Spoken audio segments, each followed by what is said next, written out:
Let's meet someone who went from Hollywood stardom to global changemaker. I'm Kate Save. The Inspired CEO starts now.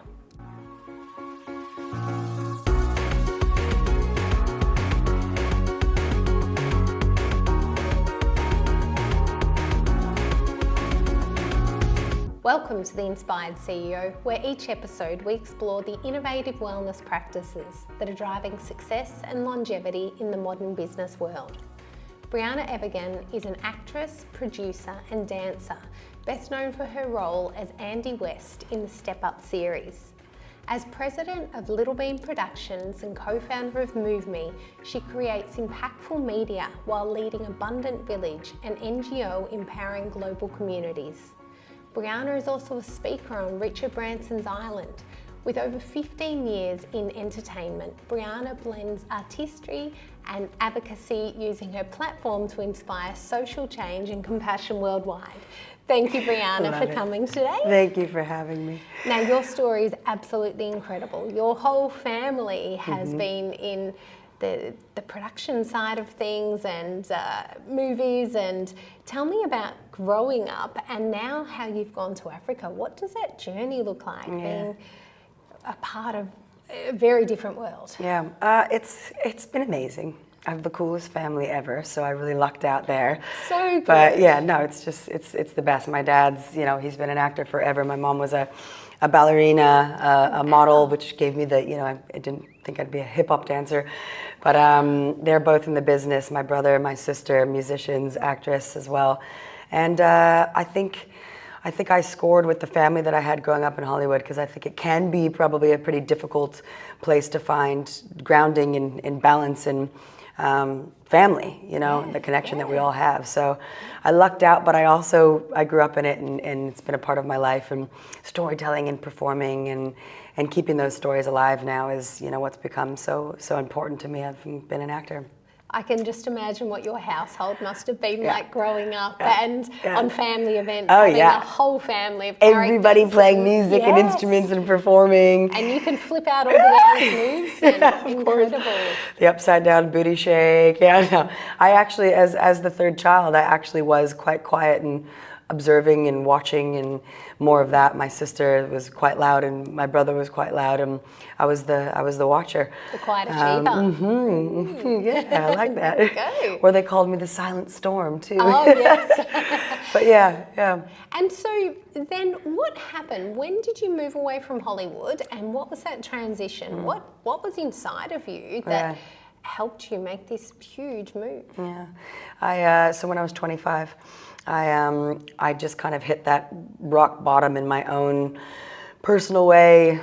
I mean, literally was actually on the kitchen floor and couldn't get off, and was just in this really, really low place in my life. And I felt like I was at the height of my career, actually. Things were going really well, successful financially, relationships, all of this. But I had this emptiness when I got home every night, and it just wasn't getting filled. And this loneliness and this... I felt like there was just something more that I needed to find. And I had 3 consecutive dreams about Bali. Really? And you'd never been there before? I hadn't been, and my therapist, who I ended up meeting around that time, said, go, just get a ticket and go. And I was like, actually, why not? Yeah. So I did. I went with a one-way ticket and a backpack, and I had a very big spiritual awakening on that trip at the top of this mountain, and just knew that I was about to be guided down a different path. Wow. And I was. And during that week, I actually was riding an elephant. That's how I found out about elephant abuse and tourism camps. And I basically just started seeing that we were, breaking animals for human consumption. And I was a part of all of this stuff. And it's going on everywhere, Yeah. And not only in tourism camps, but that's when I discovered the poaching crisis in Uganda and Rwanda with the mountain gorillas, and started seeing stuff in South Africa with the rhinos. And I just was like, what am I going to do? What am I going to do different? And you're 25 at this stage, so they are such big thoughts for a 25-year-old. They are. Yeah. But you know what it was like? I met myself for the first time. So it was when you meet yourself, you realize that you exist and you matter. Before that, it's high school and this and drama and boyfriends and and experimenting with things. And this is like, wow, no, this is the big world. Wow. How am I going to go back to the entertainment world and be full if I'm now not including the things that matter to me. Yeah. So that was, the start of wanting to create my own films and shows, which is a slow, long ride, by the way. It's so tough, and building those relationships and developing different projects, and empires of teams coming in to make things a reality. Yes. It's an empire that creates amazing films and shows and documentaries. And people don't see that. No, they really no. just see that Yeah. end piece and Yeah. don't understand Yeah. the years of Yeah. work. that Overnight goes into successes are not Yeah. overnight. They're 10 years in the making, and then everybody sees it in one day. So it did start then, and that was where Move Me and all of these other production sides started coming to the foreground, and I actually was doing research for an anti-poaching film that I'm still in development with, so 7 years now. Yeah. I'm expecting it to be off the ground within the next 2. I can say that. But that is how I met Damien, to be introduced and do all the research behind, this human that knew all about the work that I was very interested in developing. So if people don't know Damien, who is Damien Mander? So Damien Mander is my husband. He runs started and founded Akashinga, which are the all-female rangers protecting the front line, protecting 11 million acres of land across Africa. I mean, putting their lives at risk every single day. It's just unreal. But they're protecting the planet. The people, the rangers that come in and do what they do, they are doing this for everybody, which is so cool to be on the sidelines of watching. Yeah, to put their lives on the line Every for day. something they believe in. Every day. And you see it when you're out there watching, it's real. Yeah. So where did you go next? So Bali, you had the Yeah. epiphany of what you're going to do and what your life purpose is, and then where did you go? So then it was Africa. Yeah. So it was Africa for 7 years on and off in different countries, and following animals, and they were becoming these metaphors and these teachers to me, and they taught me everything, and this baby elephant actually that died in North Sumatra in Indonesia, she taught me, she was caught in a poacher's snare trap, and when she died. In Indonesia? Yeah. Wow. Yeah. So close to home for us in Yeah. Australia. It was horrendous. She was just, in one of the most beautiful places you could imagine, by the way. But elephants can't live without a family, and, rewilding them is a whole thing. And it just it broke me. Like, it really was the last little tipping point, and that metaphor and that lesson I needed, that if we don't heal humans, we'll never be able to heal animals, let alone the planet. So my passion definitely with animals. Yeah. But when I heard that message from that elephant, I knew I had to redirect everything I was doing. And that's where, for me, Abundant Village was birthed. People are in survival mode everywhere. Yes. Like, most of the world's in survival mode, right? Yeah. People are suffering. I say, if you're suffering, you can't dream. And if you can't dream, then how are you living? And I got to be fortunate enough to dream my whole life. I got this career. I got to play other characters. I got the opportunity to thrive in life. So I wanted to start creating that for people that I was seeing in villages and communities around the world, and get them out of that place of suffering, meet those basic human needs, being, say, water, food, energy first, and then bring in the dream world. We call it the dream lab. Yeah. How do we get people into that state where they can have careers, have futures, and have strive, dreams? Yeah. And your blueprint for Abundant Village. Yeah. Tell us about that. What do these Abundant Villages look like, and how did you come up with that? Yeah, so Stuart Newton, my business partner, co-founder of Move Me and Abundant Village, we started developing the blueprint with BSB Design. They're an architect team, and we wanted to do everything with sustainable solutions. So if we could build things out of hemp, if we could build them out of bamboo, or rammed earth, which is pulling from the soil to create your own structures, then we could start finding out on listening tours what each community needed, and then we could start implementing those things. So whether it be schoolrooms, medical clinic, a multi-purpose center, which could be media, business, an education hub, kind of thinking outside of the box to create these spaces that feel creative, like we all know, right? Like this building we're in. Yeah. There's little creative rooms everywhere, and it makes you want to go do something. Yeah. So we want to be able to create that, but do it with, leaving a positive footprint instead of being extractive to the planet. Yes. So all of that's kind of in there, and then there's hemp trials that we're starting to work on so we can grow our own hemp, use it for building materials, for nutrition, for clothing. Then they can start their own businesses and create the opportunity. If we give the opportunity and co-create with them, they become the champions. And it's the local champions that, that basically hold this whole abundant village model and concept together. It's theirs, not ours. And that makes perfect sense. But take me back to, there's two things that you said that are really stuck in my mind. Yeah. One is listening groups. What is a listening group? Yeah, so listening tours. It's our team going out, and we basically, you sit under trees with maybe 200 to 300 people that come out from each community, and we listen to their needs. Wow. So we find out what's, like we found out that the kids at the school are 25 cents a day comes from the government for food, for one meal a day. So that's not enough for anybody. No. And there's no nutritional value to it. So that was where, the hemp kitchen idea came up. We found out about the smoke inhalation being one of the third or fourth leading causes of death throughout Africa, right, to women and children. So they're cooking and cleaning in all this smoke. So we built an innovative chimney to get all of the smoke out of the kitchen now, get it out of the school, now serving 2 meals a day, of nutritional value from the regenerative gardens that we've been, working on and figuring out how to scale them. And that becomes this circular economy sort of thing that spreads wellness within the community at the school. Yep. And then it takes it out, like, we always say, like the octopus legs. If you could do this here, it spreads. And our goal with this area right now is to start, working with 14,000 people over the next year. Incredible. Yeah. So the other thing you said was champions. Yeah. How do you find a champion, and what is a champion? Yeah. What leads to that success of the next village? Yeah. So I love that, I don't remember who recently said something about that there's champions everywhere, right? Like you're a champion, I'm a champion. Yeah. He's obviously a champion over there. But what we look for is somebody that will be able to find the people that they can build trust with, that they can build that trust with carrying a project, So Fickency, she's the principal of the school that we first started at. Yes. She's the champion of the school. She helped us find and hire the project manager that comes in and now oversees the gardens, the kitchen, the after-school programs, the eco club programs, whatever we're building. Now she monitors that. And then she finds the local champion for each program that we're building so that she can monitor that they're doing their job properly and that everybody is being trained, mentored, and inspired across the whole board. And that all sounds so simple when you put it like that. But going back to even Fickency's story, hearing her story, can you share her story? Yeah. And to think that she's out there helping everyone else, and what was she going through? Yeah, so she, so we actually were working on another project, and we couldn't get it over the finish line, and we were about to have all of these friends, donors, people come out, and we had 6 weeks to figure everything out and switch locations, projects, all of it.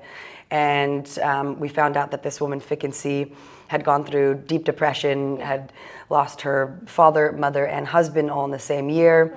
In this school that she finally got this job at, she, it was the thing giving her hope. It was like the only thing that was keeping her going. The depression was unbearable, she said. And we happened to cross paths that, actually, sorry, let me take you back one more. The government was going to shut down the school because of poor infrastructure, which was the big, cherry on top that was about to just take her down. Yeah. And they offered no help. There was, just nothing. It was just, it's all going to be done. And she's got 2 kids. What is she going to do?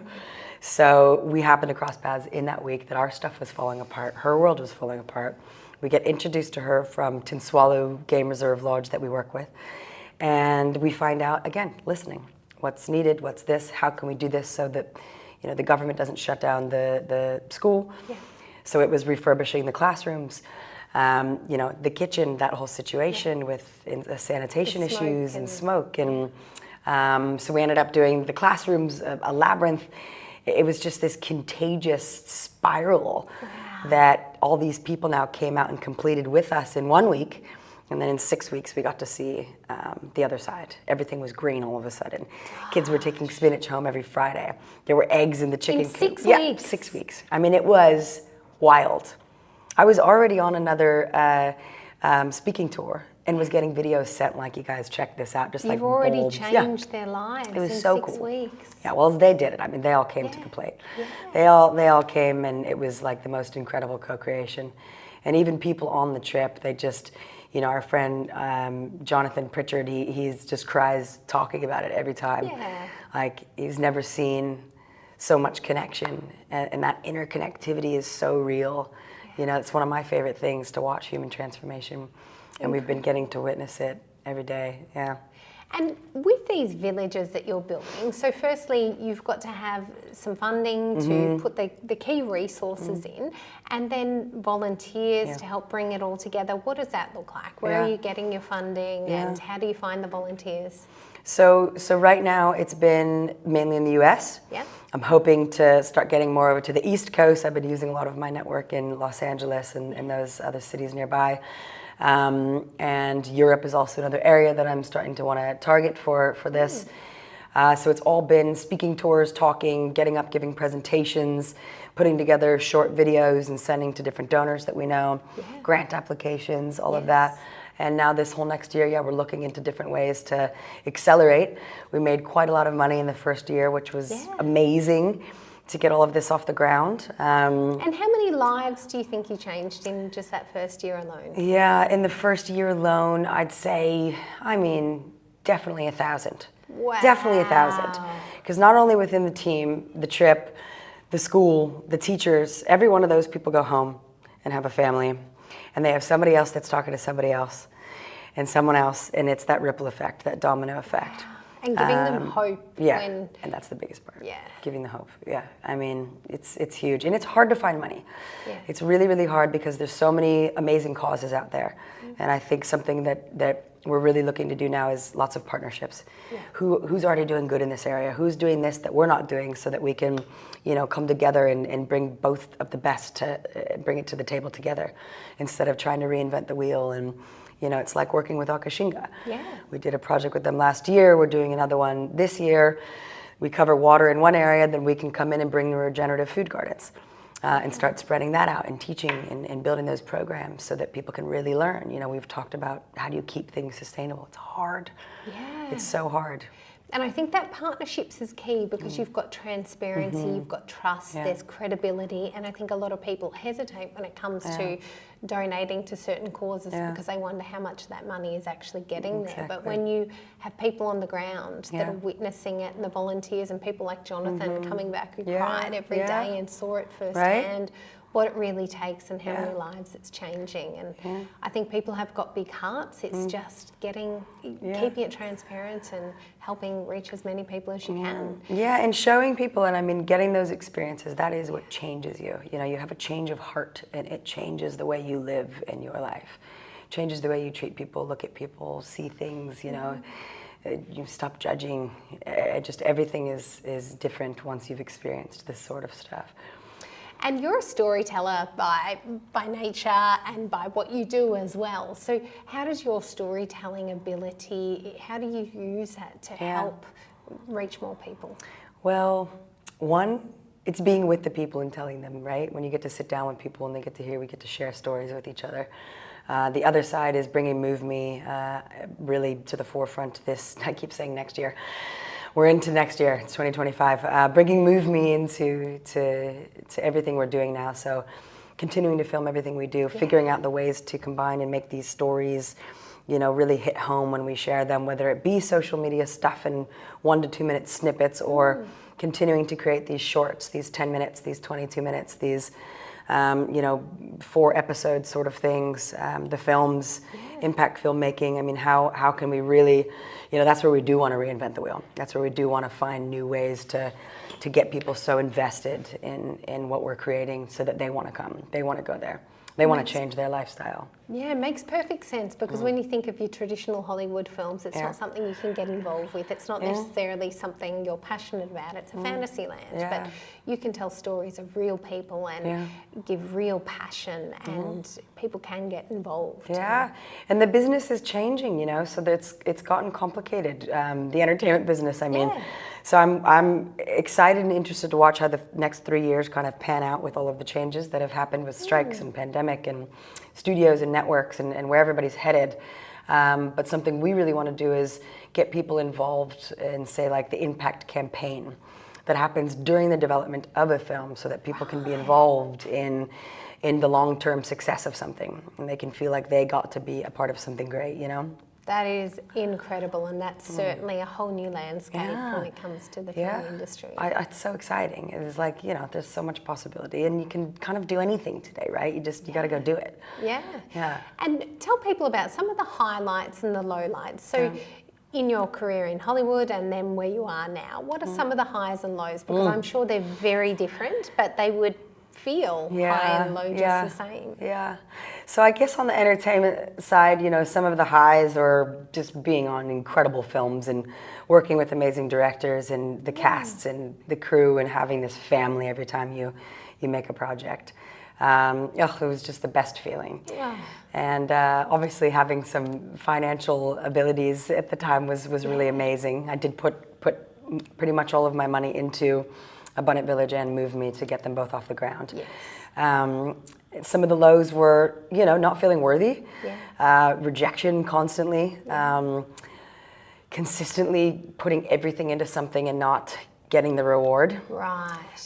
Which is also comparable to now. Say with Abundant Village, you get up in these rooms and you talk and you know, it's not a flat line in the room, but there's no money that came, and that money goes directly to Abundant Village. So that's a hard kind of comparison now.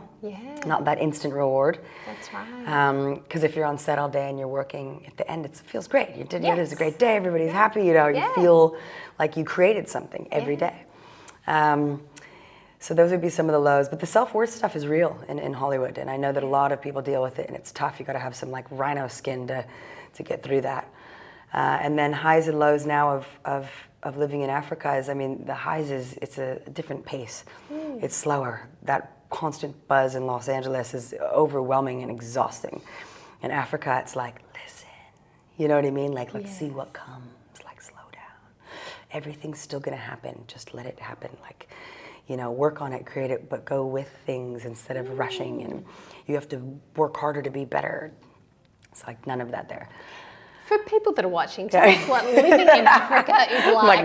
What is you've got your home, and are you amongst the wilderness? Can you see what's going on? When we're in South Africa, absolutely, it's pretty constant. In Zimbabwe, where I live, would be almost more like kind of like compared to a suburb type of area. So you're not right in the city or anything, but it's green and nicer houses and fences, and Zimbabwe is very safe and the humans are amazing. But no, we don't have, you know, elephants walking through the backyard. In South Africa, when I lived there, I did. All of that, just wildlife.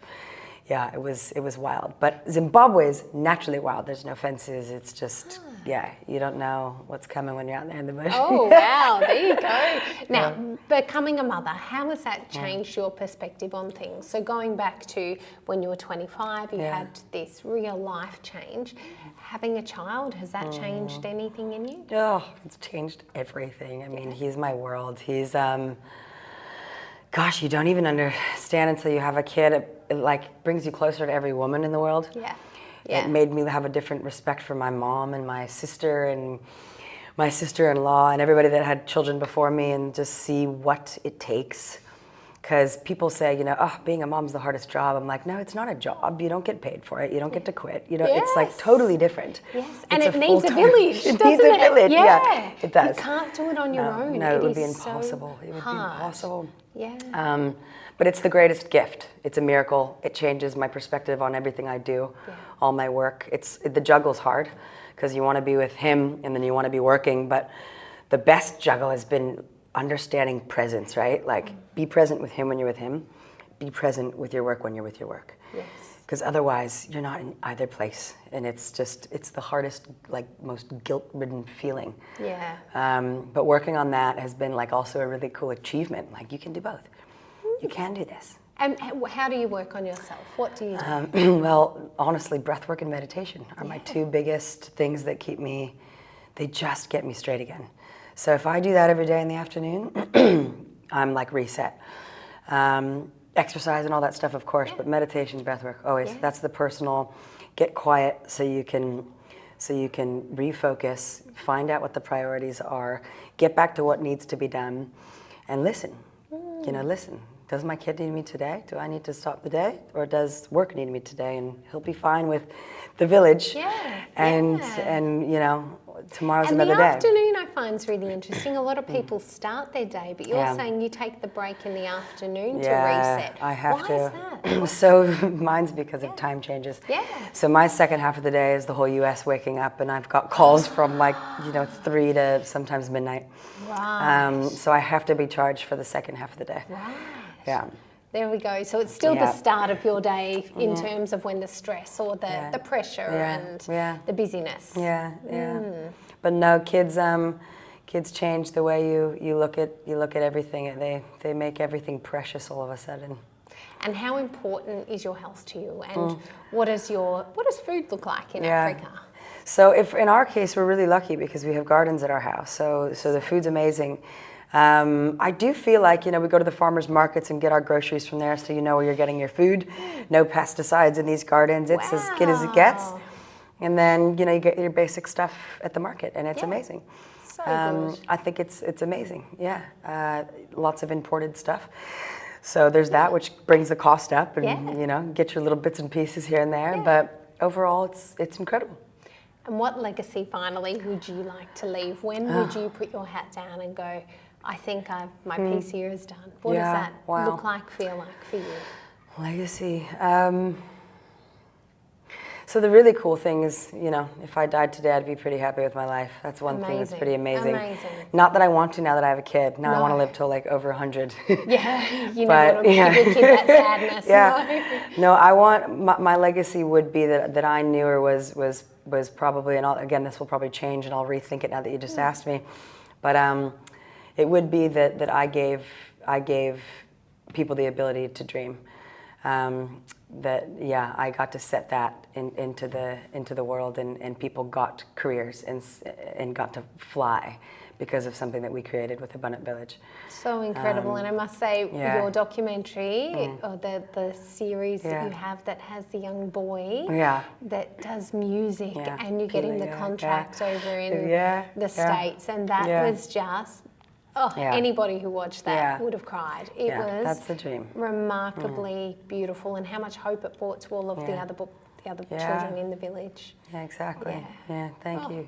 Yeah. Well, thank you. So, Briana, this is the Inspired CEO, and we're so grateful to have you here today. Thank you. So keep up your incredible work. Thank you for having me. We will be right back.